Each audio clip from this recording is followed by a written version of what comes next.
ਸਤਿ ਸ਼੍ਰੀ ਅਕਾਲ, ਤੁਸੀਂ ਦੇਖ ਰਹੇ ਟੀਵੀ ਪੰਜਾਬ। ਮੈਂ ਤੁਹਾਡਾ ਨਾਲ ਜਸਪ੍ਰੀਤ ਸਿੰਘ ਅਸ਼ਕ। ਸਰਕਾਰ ਵੱਲੋਂ 8736 ਬੰਦਿਆਂ ਨੂੰ ਪੱਕੇ ਕਰਨ ਦਾ ਵਾਅਦਾ ਦਾਅਵਾ ਕਰਦਿਆਂ ਹੋਇਆ ਇੱਕ ਨੋਟੀਫਿਕੇਸ਼ਨ ਜਾਰੀ ਕਰ ਦਿੱਤਾ ਜਾਂਦਾ ਹੈ। ਇੱਕ ਪਾਲਿਸੀ ਵੀ ਲਿਆਂਦੀ ਜਾਂਦੀ ਹੈ ਕਿ ਇਹਨਾਂ 8736 ਬੰਦਿਆਂ ਨੂੰ ਪੱਕਾ ਕੀਤਾ ਜਾਵੇਗਾ। ਨੋਟੀਫਿਕੇਸ਼ਨ ਜਾਰੀ ਕੀਤੀ ਜਾਂਦੀ ਹੈ, ਪਰ ਉਸ ਦੇ ਵਿੱਚ ਇੱਕ ਵੱਡਾ ਕਪੜਾ ਜੋ ਸਾਹਮਣੇ ਆਇਆ, ਸਾਡੇ ਕੋਲ ਉਸ ਦੀ ਡਿਟੇਲ ਹੈ। ਕਪੜਾ ਕਹਿ ਲਓ ਜਾਂ ਸਰਕਾਰ ਦੀ ਨਲਾਇਕੀ ਕਹਿ ਲਓ, ਨੋਟੀਫਿਕੇਸ਼ਨ ਦੇ ਵਿੱਚ ਕਿਤੇ ਵੀ ਰਾਖਵਾਂਕਰਨ ਨਹੀਂ ਰੱਖਿਆ ਗਿਆ। ਇਸ ਕਰਕੇ ਨੋਟੀਫਿਕੇਸ਼ਨ ਨੂੰ ਚੈਲੰਜ ਵੀ ਕੀਤਾ ਜਾ ਸਕਦਾ ਹੈ। ਕਾਨੂੰਨੀ ਪੱਖ ਦੇ ਤੌਰ ਤੇ, ਸੰਵਿਧਾਨਕ ਤੌਰ ਤੇ ਨੋਟੀਫਿਕੇਸ਼ਨ ਦੇ ਉੱਤੇ ਇੱਕ ਵਿਪਤਾ ਜਿਹੜੀ ਉਹ ਖੜੀ ਹੋ ਸਕਦੀ ਹੈ। ਨੋਟੀਫਿਕੇਸ਼ਨ ਜਾਰੀ ਕੀਤਾ ਜਾਂਦਾ ਕਿ 8736 ਜਾਣਿਆਂ ਨੂੰ ਪੱਕਾ ਕੀਤਾ ਜਾਵੇਗਾ, ਨੌਕਰੀਆਂ ਦੇਣ ਦੀ ਗੱਲ ਆਖੀ ਗਈ, ਪਰ ਇੱਥੇ ਕਿਤੇ ਵੀ ਰਾਖਵਾਂਕਰਨ ਨਹੀਂ ਰੱਖਿਆ ਗਿਆ। ਤੁਹਾਨੂੰ ਦੱਸ ਦਈਏ ਕਿ ਮਹਿਲਾਵਾਂ ਨੂੰ ਲੈ ਕੇ, ਜਿਹੜੇ ਵਿਅੰਗ ਨੇ ਉਹਨਾਂ ਨੂੰ ਲੈ ਕੇ, ਇਸ ਤੋਂ ਇਲਾਵਾ ਫੌਜੀਆਂ ਨੂੰ, ਸਾਬਕਾ ਨੂੰ ਲੈ ਕੇ, ਅਨੁਸੂਚਿਤ ਜਾਤੀਆਂ ਨੂੰ ਲੈ ਕੇ ਅਤੇ ਹੋਰ ਵੀ ਤਰੀਕੇ ਨਾਲ ਰਾਖਵਾਂਕਰਨ ਰੱਖਣਾ ਜ਼ਰੂਰੀ ਹੁੰਦਾ ਹੈ, ਪਰ ਸਰਕਾਰ ਨੇ ਕੋਈ ਵੀ ਰਾਖਵਾਂਕਰਨ ਨਹੀਂ ਰੱਖਿਆ। ਅਪਾਹਿਜਾਂ ਲਈ ਵੀ ਕੋਈ ਥਾਂ ਨਹੀਂ ਰੱਖੀ ਗਈ, ਮਹਿਲਾਵਾਂ ਲਈ ਵੀ ਕੋਈ ਥਾਂ ਨਹੀਂ ਰੱਖੀ ਗਈ, ਫੌਜੀਆਂ ਲਈ ਵੀ ਕੋਟਾ ਨਹੀਂ ਰੱਖਿਆ ਗਿਆ। ਇੱਥੋਂ ਤੱਕ ਕਿ ਪਛੜੀਆਂ ਜਾਤੀਆਂ ਲਈ ਵੀ ਕੋਈ ਕੋਟਾ ਨਹੀਂ ਰੱਖਿਆ ਗਿਆ। ਕੀ ਇਹ ਸਰਕਾਰ ਨੇ ਜਾਣ ਬੁੱਝ ਕੇ ਕੀਤਾ ਜਾਂ ਫਿਰ ਇਹ ਜਿਹੜਾ ਉਹਨਾਂ ਤੋਂ ਮਿਸਟੇਕ ਹੋ ਗਈ? ਕਿਉਂਕਿ ਨੋਟੀਫਿਕੇਸ਼ਨ ਤਾਂ ਜਾਰੀ ਹੋ ਗਿਆ, ਪਰ ਇੱਥੇ ਇਸ ਨੂੰ ਚੈਲੰਜ ਕੀਤਾ ਜਾ ਸਕਦਾ, ਰੋਕ ਲੱਗ ਸਕਦੀ ਹੈ ਜੇ ਕੋਈ ਵੀ ਇਸ ਉੱਤੇ ਆਬਜੈਕਸ਼ਨ ਕਰ ਦੇਵੇ ਕਿ ਇਹ ਜਿਹੜਾ ਨੋਟੀਫਿਕੇਸ਼ਨ ਹੈ ਉਹ ਸਹੀ ਨਹੀਂ ਹੈਗਾ, ਕਿਉਂਕਿ ਇਸ ਦੇ ਵਿੱਚ ਰਾਖਵਾਂਕਰਨ ਰੱਖਿਆ ਹੀ ਨਹੀਂ ਗਿਆ। ਤੇ ਇਸ ਨੂੰ ਲੈ ਕੇ ਵਿਪਤਾ ਖੜੀ ਹੋ ਜਾਵੇਗੀ, ਸਰਕਾਰ ਨੂੰ ਦੁਬਾਰਾ ਤੋਂ ਨੋਟੀਫਿਕੇਸ਼ਨ ਜਾਰੀ ਕਰਨਾ ਪਵੇਗਾ। ਪਰ ਕੀ ਇਹ ਜਾਣਬੁੱਝ ਕੇ ਕੀਤਾ ਗਿਆ ਜਾਂ ਫਿਰ ਅਣਜਾਣੇ 'ਚ ਹੋ ਗਿਆ, ਇਹ ਖੈਰ ਇਹ ਸਮਾਂ ਦੱਸੇਗਾ, ਪਰ ਇਸ ਨੂੰ ਲੈ ਕੇ ਚਿੰਤਾ ਜ਼ਰੂਰ ਵਧੇਗੀ। ਇੱਕ ਡਿਟੇਲ ਦੇ ਮੁਤਾਬਿਕ ਤੁਹਾਨੂੰ ਦੱਸ ਦਿੰਦੇ ਆ ਕਿ ਕਿੰਨਾ ਕੁ ਰਾਖਵਾਂਕਰਨ ਜਿਹੜਾ ਰੱਖਣਾ ਹੁੰਦਾ ਹੈ। ਸਾਡੇ ਕੋਲ ਇੱਕ ਡਿਟੇਲ ਹੈਗੀ ਆ, ਜਿਸ ਦੇ ਅਨੁਸਾਰ ਜੇਕਰ ਤੁਸੀਂ ਕੋਈ ਨੌਕਰੀਆਂ ਜਿਹੜੀਆਂ ਏ ਉਹਦੀ ਨੋਟੀਫਿਕੇਸ਼ਨ ਜਾਰੀ ਕਰਦੇ ਹੋ ਤਾਂ ਉਸ ਦੇ ਵਿੱਚ ਪਛੜੀਆਂ ਸ਼੍ਰੇਣੀਆਂ ਦਾ 25% ਜਿਹੜਾ ਆ ਰਾਖਵਾਂਕਰਨ ਰੱਖਣਾ ਹੁੰਦਾ ਹੈ। 25% ਪਛੜੀਆਂ ਸ਼੍ਰੇਣੀਆਂ ਦੀ ਅਸੀਂ ਗੱਲ ਕਰਦੇ ਹਾਂ। ਅਨੁਸੂਚਿਤ ਜਾਤੀਆਂ ਦੀ ਗੱਲ ਕਰ ਲਈਏ, ਯਾਨੀ ਕਿ ਅਨੁਸੂਚਿਤ ਜਾਤੀਆਂ ਨੇ ਜਿਹੜੀਆਂ ਭਾਈਚਾਰਾ ਸਾਡਾ, ਉਹਨਾਂ ਲਈ 12% ਜਿਹੜਾ ਰਾਖਵਾਂਕਰਨ ਰੱਖਣਾ ਹੁੰਦਾ। 12%, 25% ਇੱਥੇ ਪਛੜੀ ਸ਼੍ਰੇਣੀਆਂ ਨੇ, ਅਨੁਸੂਚਿਤ ਜਾਤੀਆਂ ਲਈ 12% ਹੈਗਾ।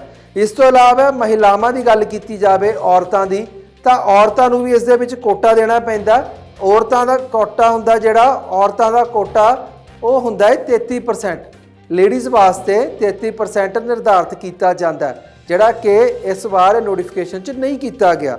ਇਸ ਤੋਂ ਇਲਾਵਾ ਗੱਲ ਕਰਾਂਗੇ ਸਾਬਕਾ ਫੌਜੀਆਂ ਦੀ।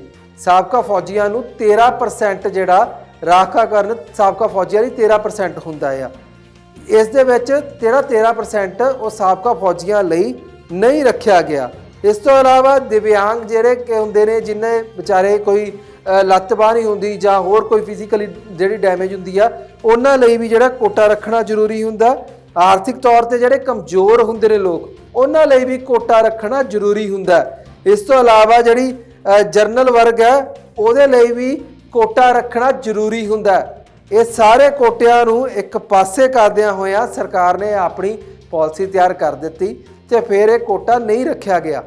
ਇਹ ਕੋਟਾ 100% 'ਚੋਂ ਜਿਹੜਾ ਰੱਖਣਾ ਹੁੰਦਾ, ਤੇ ਸਰਕਾਰ ਨੇ ਸਿੱਧੀ ਇਹਨਾਂ ਨੌਕਰੀਆਂ ਦੀ ਨੋਟੀਫਿਕੇਸ਼ਨ ਜਾਰੀ ਕਰ ਦਿੱਤੀ। 8736 ਨੌਕਰੀਆਂ ਜਿਹੜੀਆਂ ਕਿ ਸਰਕਾਰ ਵੱਲੋਂ ਇਸ਼ੂ ਕੀਤੀਆਂ ਜਾਂਦੀਆਂ, ਜਿਹੜੀਆਂ ਕਿ ਦੇਣੀਆਂ ਸਨ ਤੇ ਨਹੀਂ ਦਿੱਤੀਆਂ ਗਈਆਂ, ਉਹ ਨੌਕਰੀਆਂ ਦੀ ਜਿਹੜੀ ਨੋਟੀਫਿਕੇਸ਼ਨ ਜਾਰੀ ਕਰ ਦਿੱਤੀ ਗਈ।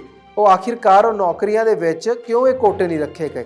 ਕਿਉਂ ਜਿਹੜਾ ਆ ਉਹ ਪਛੜੀ ਸ਼੍ਰੇਣੀਆਂ ਦਾ 25% ਕੋਟਾ ਅੱਖੋਂ ਓਹਲੇ ਕਰ ਦਿੱਤਾ ਗਿਆ? ਕਿ ਜੋ ਜਾਣ ਕੇ ਕੀਤਾ ਗਿਆ ਜਾਂ ਜਾਣੇ 'ਚ ਹੋ ਗਿਆ? ਇਸ ਤੋਂ ਇਲਾਵਾ 12% ਅਨੁਸੂਚਿਤ ਜਾਤੀਆਂ ਦਾ ਜਿਹੜਾ ਕੋਟਾ ਸੀ ਉਹ ਇਗਨੋਰ ਕੀਤਾ ਗਿਆ। ਮਹਿਲਾਵਾਂ ਦਾ 33% ਜਿਹੜਾ ਕੋਟਾ ਸੀ ਉਹ ਇਗਨੋਰ ਕੀਤਾ ਗਿਆ। ਸਾਬਕਾ ਫੌਜੀਆਂ ਦੀ 13% ਹਿੱਸਾ ਉਹ ਇਗਨੋਰ ਕੀਤਾ ਗਿਆ। ਜਰਨਲ ਸ਼੍ਰੇਣੀ ਦਾ ਹਿੱਸਾ ਇਗਨੋਰ ਕੀਤਾ ਗਿਆ। ਇੱਥੋਂ ਇਲਾਵਾ ਆਰਥਿਕ ਤੌਰ ਤੇ ਕਮਜ਼ੋਰ ਜਿਹੜੇ ਲੋਕ ਨੇ, ਉਹਨਾਂ ਦਾ ਹਿੱਸਾ ਕਮਜ਼ੋਰ ਕੀਤਾ ਗਿਆ। ਦਿਵਿਆਂਗ, ਜਿਨ੍ਹਾਂ ਨੂੰ ਜਿਹੜਾ ਕੋਈ ਵੀ ਫਿਜ਼ੀਕਲ ਡੈਮੇਜ ਹੁੰਦੀ ਹੈ, ਉਹਨਾਂ ਦਾ ਜਿਹੜਾ ਹਿੱਸਾ ਇਗਨੋਰ ਕੀਤਾ ਗਿਆ।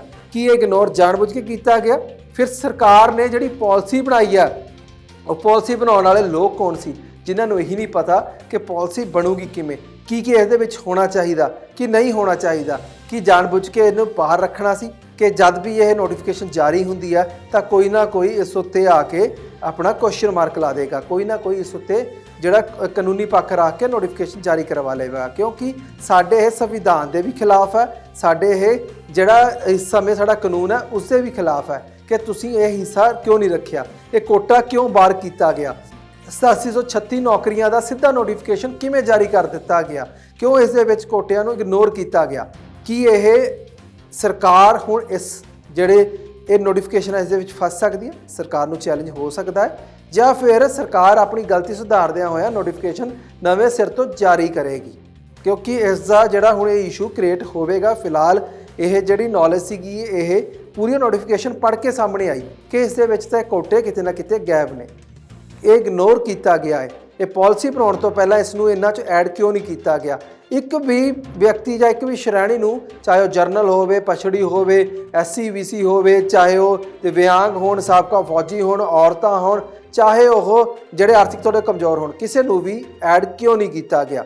ਇੱਕ ਵੱਡਾ ਸਵਾਲ ਜ਼ਰੂਰ ਖੜਾ ਹੋ ਜਾਂਦਾ। ਸਰਕਾਰ ਦੀਆਂ ਚਿੰਤਾਵਾਂ ਇਸ ਨਾਲ ਜ਼ਰੂਰ ਵਧਣ ਵਾਲੀਆਂ ਨੇ।